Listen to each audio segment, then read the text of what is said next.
The story is titled, "Your Dad Left You Nothing," my stepmom said, pocketing my 40K inheritance. I found the real will in the attic and served her papers at her book club meeting. Your dad left you nothing. That sentence has been living in my skull on a loop, like a song you hate but can't turn off. I'm Megan, 27, female, and 3 weeks after my dad's funeral, my stepmom Linda, 54, female, said those exact words while literally sliding my dad's old leather folder toward herself and tucking it into her tote bag like it was a receipt from Target. She even smiled. That tight, polite smile she uses on waiters. But I'm getting ahead of myself. Before Linda, it was just me and my dad, Mark, 58, male. He was a mechanic who always smelled like motor oil and spearmint gum, and he used to joke that the only inheritance I'd get was rust and bad jokes. We didn't have much, but the man showed up. Every softball game, every school play, every panic attack over SATs. He also showed up with debt. Medical bills from when I was a kid. A foreclosure scare. I grew up thinking final notice was just normal mail. Then Linda appeared. She was my dad's customer first, brought in a Lexus for brakes, left with a boyfriend. She worked as a financial coordinator for some dentist's office and talked a lot about elevating lifestyles. She wore beige everything and made fun of the way my dad still used a flip phone. At first I tried. I really did. Linda liked white wine and true crime podcasts, so I forced myself to sit on the couch and listen while she narrated murders over Sauvignon Blanc. She'd ask really pointed questions like, "So Megan, what's your plan if art school doesn't work out?" in that tone that already assumed it wouldn't. When they got married, she redecorated our house. My dad's framed NASCAR posters disappeared. So did the ugly but sentimental recliner his dad had given him. A wedding photo of them went up where my third-grade drawing of us used to hang. I found that drawing later folded in half in a donate pile, a pen line straight through my crayon face. I kept it. The crease felt symbolic. Over the years, Linda turned their finances into a mystery I apparently wasn't allowed to solve. She'd take calls in the other room, say things like, "We need to protect our assets," whenever I mentioned student loans. Whenever Dad brought up setting something aside for Meg, she'd immediately pivot the conversation to how we're not a bank, or how kids these days need to learn not to expect handouts. Meanwhile, Dad would still slip me $20 for gas every time I visited, even though I took the bus. The last real conversation we had, before the hospital, before the machines, he squeezed my hand and said, "Whatever happens, kiddo, I made sure you're okay. You hear me?" Linda knows. Turns out, Linda knew a lot more than I did. The talk happened at the kitchen table, 3 days after we buried my dad. The casserole dishes were still on the counter, half wrapped in foil. His coffee mug was in the sink with that ring of brown at the bottom. I couldn't even look at it. Linda set down this worn leather folder I recognized instantly. Dad's important stuff folder. He'd kept it in the bottom drawer of his dresser for as long as I could remember. Seeing it in her hands made my stomach twist. "So," she started in her HR voice, "I met with the lawyer. Your dad didn't leave you anything, Megan." Just like that. No cushion, no apology. She slid the folder toward herself, not me. I felt my ears burn. "What do you mean, nothing? He told me..." She cut me off with this sharp little laugh. "You know your father, always making promises he couldn't keep. By the time the hospital bills were paid, there was nothing left. Honestly, you should be grateful I'm not asking you to contribute." I knew about the bills. I'd watched him argue with insurance on speakerphone. But nothing didn't fit with, "I made sure you're okay." "What about his life insurance?" I asked. My voice cracked on insurance, which pissed me off because I wanted to sound strong, not 12. Her eyes flashed for a second. Then she rolled them. "Do you have any idea how expensive everything was? The funeral alone was almost $40,000. Money doesn't just appear because you feel entitled to it." $40,000. The number lodged in my brain like a splinter. She tucked the leather folder into her oversized tote bag and snapped it shut. That physical sound felt louder than it should have, like a vault closing. I thought I could at least see the paperwork, I said. Dad always said we'd go over it together. Linda stood up so fast her chair screeched against the tile. I am not doing this with you. I just lost my husband. I'm drowning in responsibilities and you're badgering me for money that doesn't exist. She grabbed a glass from the counter and slammed it into the sink so hard it cracked. Tiny shards jumped, one hitting my wrist. A thin line of blood appeared. We just stared at it. Look what you made me do, she whispered, voice shaking. God, you're just like him, always pushing. She swept past me, shoulder checking me hard enough that I stumbled into the counter. A casserole dish slid off and exploded on the floor, spinach and glass everywhere. Linda didn't even look back. That night I went to Dad's old dresser, needing something, anything of his that she hadn't touched. The bottom drawer was empty, no folder, no yellowed envelopes, nothing. Except when I knelt to close it, I noticed something. Faint scuff marks on the floor, in front of the hallway attic door. Like someone had dragged a ladder out recently. We hadn't been up there in years. Breaking into your own childhood home feels a lot less badass when your hands are shaking so hard you can't get the key in the lock. I didn't actually break in, for the record. Jason met me around noon, when Linda would be at the dentist office elevating people's smiles. She gave me a key years ago to feed the cat, Jason said, holding up this faded bronze key like it was contraband. She probably forgot. The moment the door opened, the air hit me. Lemon cleaner overlaid with something stale. My dad's house, but not. The walls looked naked without his junk. There were pale rectangles where old pictures had hung, like ghosts. 10 minutes, Jason said quietly. Grab what you need. I walked straight past my old room, straight to that stupid narrow hallway door with the string hanging down. The attic. The pull cord left dust on my fingers. The ladder creaked when it unfolded, like it was warning me. My heart pounded so hard I could hear it in my ears. The attic smelled like dry wood and mouse poop. I coughed, waving dust away, phone flashlight cutting through the dark. Box after box, all labeled in Linda's tidy handwriting. Holiday, linens, kitchen, and then, shoved in the corner like an afterthought, Mark, old. I dragged it toward me. The cardboard scraped my knees. Inside was basically my childhood. My softball trophies thrown in with spark plugs, a Father's Day card I'd made in kindergarten, the edges chewed. On top of everything, face down, was a photo frame. I flipped it over. It was the picture that used to hang in the hallway. Me and Dad on the hood of his truck, my missing front teeth, his arm around me. The glass was cracked straight across our faces like someone had stepped on it. I swallowed hard and kept digging. At the bottom of the box, under a stack of old bank statements, I saw it. A thick envelope with my dad's blocky handwriting. Will, put in folder if something happens. My hands went numb. I tore it open and skimmed so fast the words blurred. Being of sound mind. My daughter Megan. Life insurance policy in the amount of $40,000 to be placed in a separate account in her name. Residuary estate to my spouse Linda. So yeah, Linda got the house, the cars, all the stuff. I was supposed to get the policy. The hers. I was still processing that when I heard a car door slam outside. Megan? Linda's voice floated up through the ceiling, sharp and shocked. Jason, what the hell is going on? Panic ripped through me.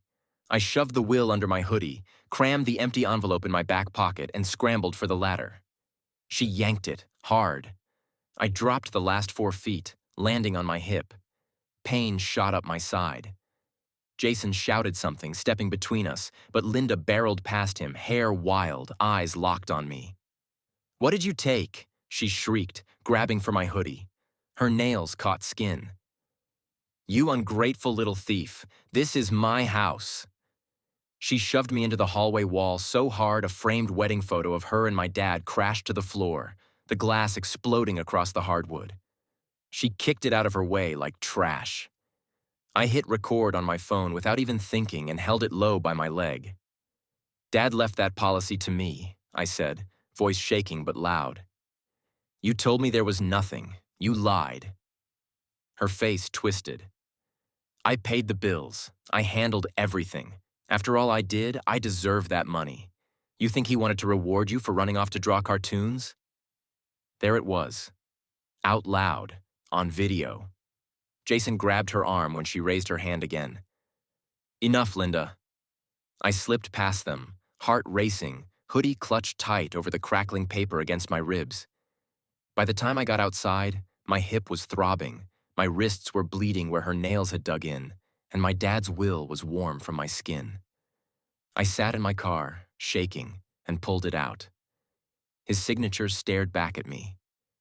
Next call I made was not to Linda. It was to a lawyer. Law offices smell like old paper and stress. I sat on this stiff leather chair, clutching my dad's will so hard the edges were bending. Across from me was Hannah, 38, female, estate attorney, glasses low on her nose, flipping through the pages like my life was a homework assignment she had to grade.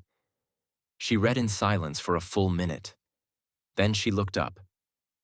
This is actually very clear. Your father specifically carved out the life insurance and named you for the $40,000. My throat tightened. So she lied, straight to my face. Looks that way? Hannah tapped the will. Did your stepmother handle his affairs after he passed? Funeral, bills, that sort of thing? Yeah, I said. She told me the funeral used up everything. She's the one who said there was nothing. I slid my phone across the desk and pulled up the recording. Linda yanking me, calling me a thief, admitting she deserves that money because she paid the bills. Hannah listened, eyebrows slowly climbing. This, she said, rewinding. This is gold. At minimum, it shows intent. Can I actually do anything?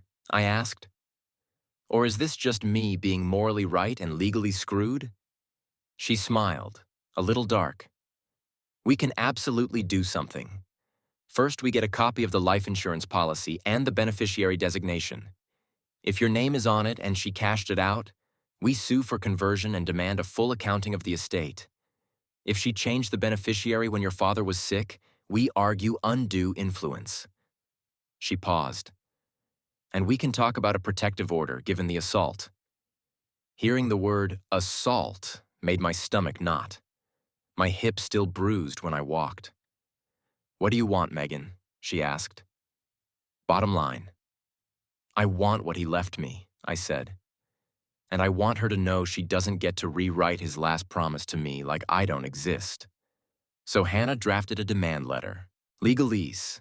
But the gist was, we know, we have the will, we have the video, and we want the 40 grand and answers.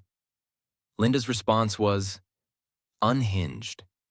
She didn't call me. She went on Facebook.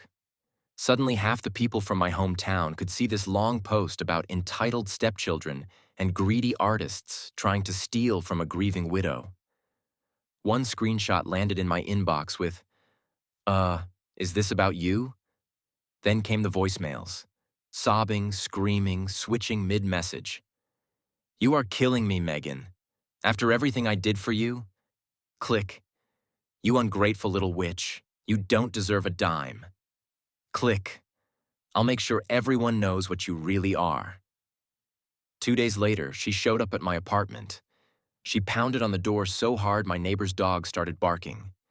When I didn't open, she went around to the parking lot. By the time I looked out the window, she was kicking my front tire, ranting at the sky.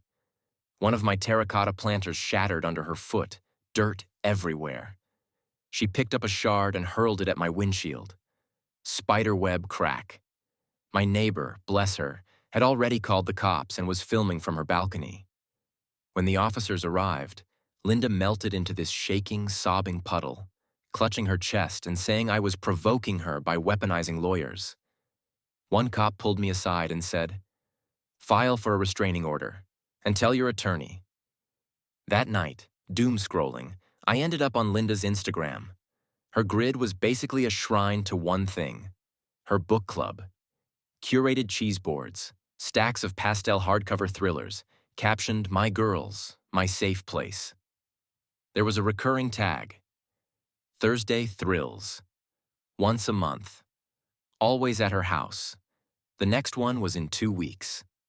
At our follow-up, I mentioned it to Hannah, half joking. If she's going to lie to my face in my dad's kitchen, I kind of want her to get served in front of her little fan club right over her brie. Hannah considered me for a second, then shrugged. Process servers love a good audience. We pick the address and give them a window. What they do with it is up to them. I pictured it.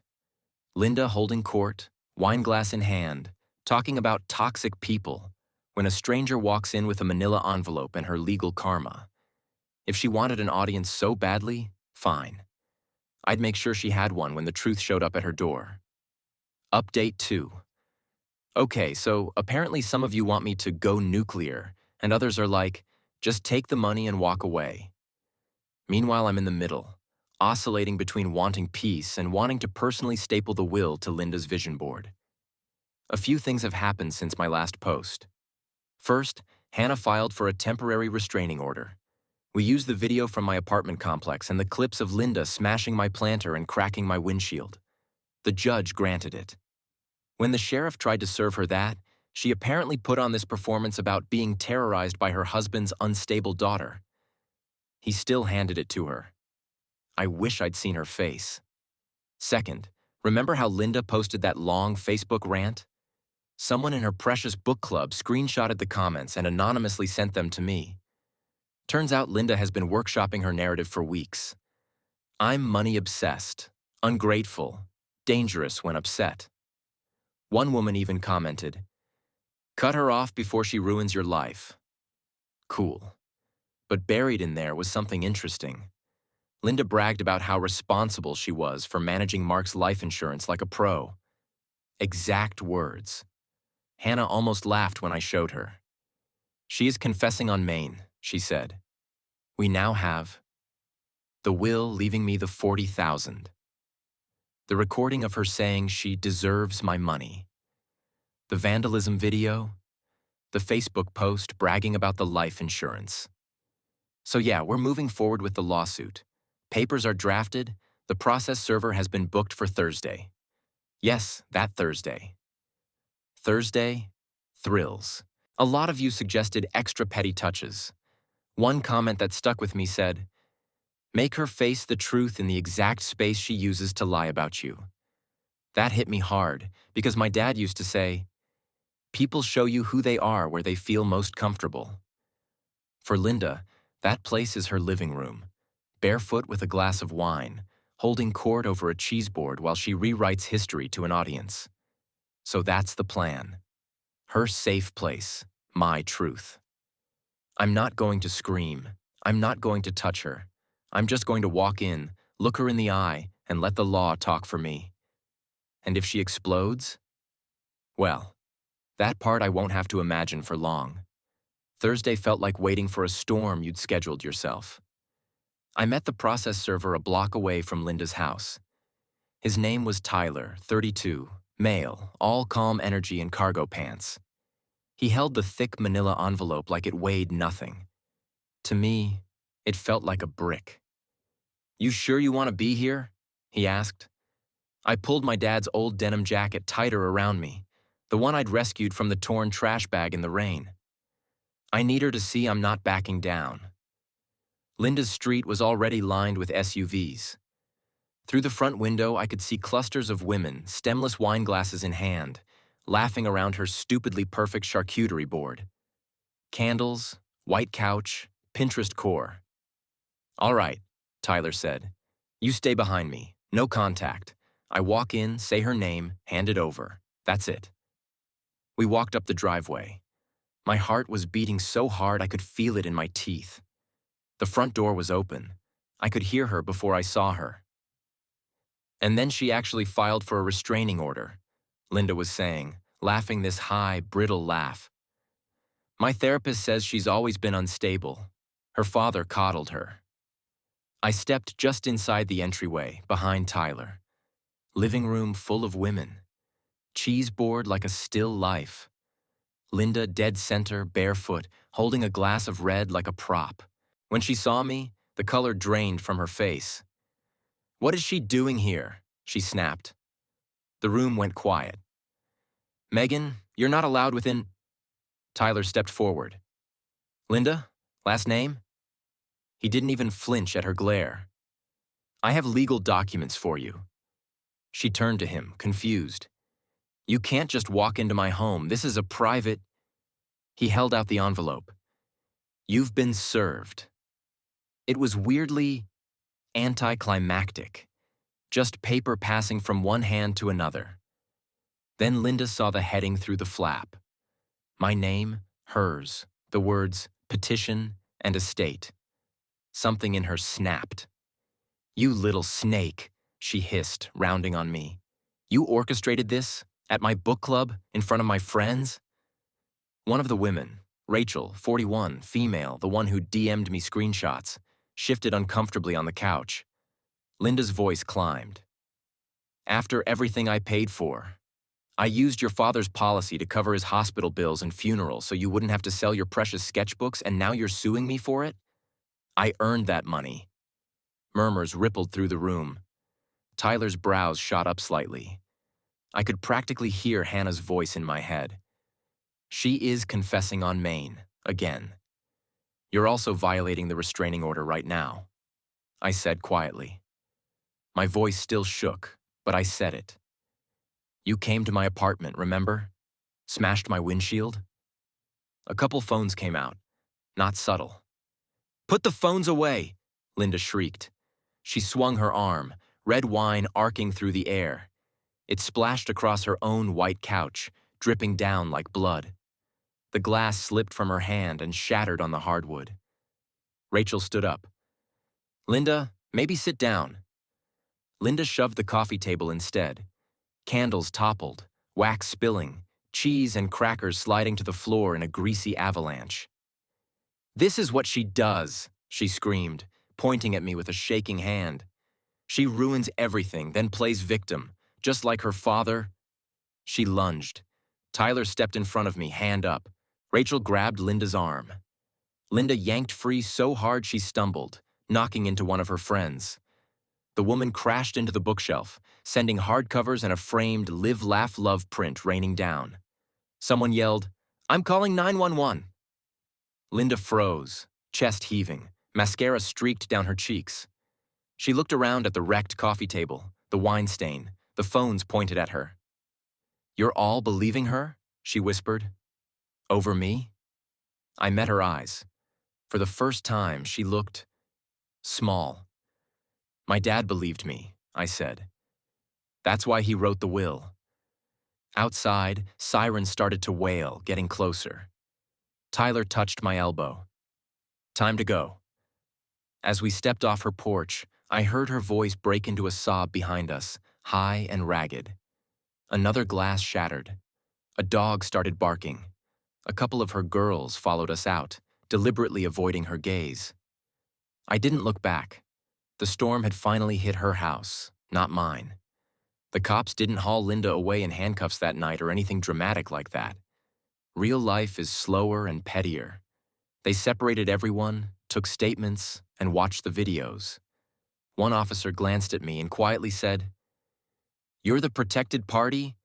Your lawyer's going to love this. I went home with shaking hands and a weird, buzzing calm. For the first time since my dad died, I felt like I wasn't just absorbing damage. I'd actually hit back. The real revenge came a few weeks later. Courtrooms looked nothing like they do on TV.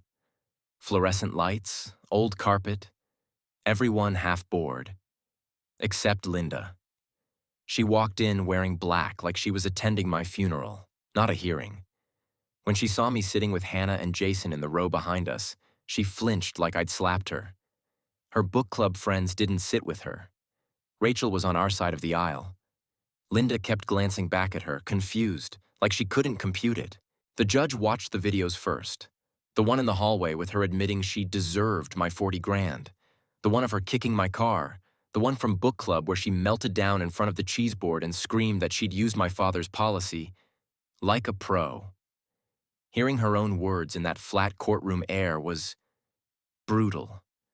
There was no lighting, no sympathetic audience, no wine to swirl. Just her voice, high and mean, echoing off beige walls. Linda kept whispering to her attorney, 60, male, like maybe there was a magic loophole he'd somehow missed. There wasn't. The judge finally said, "It is clear from the will that the life insurance policy was intended for Megan. It is equally clear from Ms. Linda's own statements that she used those funds for other purposes and attempted to conceal that fact." My heart was punching my ribs. He ordered a full accounting of the estate and repayment of the entire $40,000 to me, plus interest and legal fees. He also extended the restraining order and added mandatory anger management. Linda made this strangled sound, somewhere between a sob and a snarl. "You're rewarding her for attacking me," she burst out. "She turned my friends against me. The judge held up a hand. "Ma'am, if you continue, I'll hold you in contempt. Sit down." Rachel testified after. She admitted Linda had lied to the book club, and that once she saw the will and the videos, she couldn't keep pretending. Linda wouldn't look at her. Jason went next, telling the court about my dad showing him the policy and saying, "At least Megan will have something." I lost it quietly at that. Hannah nudged a tissue into my hand without looking away from the judge. It took a few months for the money to actually hit my account. Linda had to refinance the house she'd fought so hard to control. My lawyer said she cried in the hallway afterward, complaining that I'd stolen her retirement. But the court order was clear. For once, her tantrum didn't change anything. When the transfer cleared, I went to the bank in person. The teller slid the receipt across the counter. 40,000 and some change. My name on the account. I didn't blow it on revenge purchases or some dramatic vacation. I paid off my highest interest loans. I put most of it into a savings account labeled Dad's Safety Net. One chunk went to something specific. A small studio space I rented with 2 other artists. First month's rent, deposit, keys. I framed the will, not the whole thing, just the page where he wrote my name and to be placed in a separate account in her name. It hangs above my desk now, next to the photo from the cracked frame. I got the glass replaced. You can't even see where it broke. Sometimes I think about the moment in Linda's living room. The wine stain blooming across her white couch. The Live, Laugh, Love sign face down on the floor. Her reflection shattered in her own phone screens. She wanted to erase me from my dad's story. Instead, the last chapter has my name on it, in his handwriting, backed by a court order she had to sign. That's the sweetest part of the revenge. I didn't have to destroy her. I just had to stop letting her destroy the parts of my dad that were meant for me.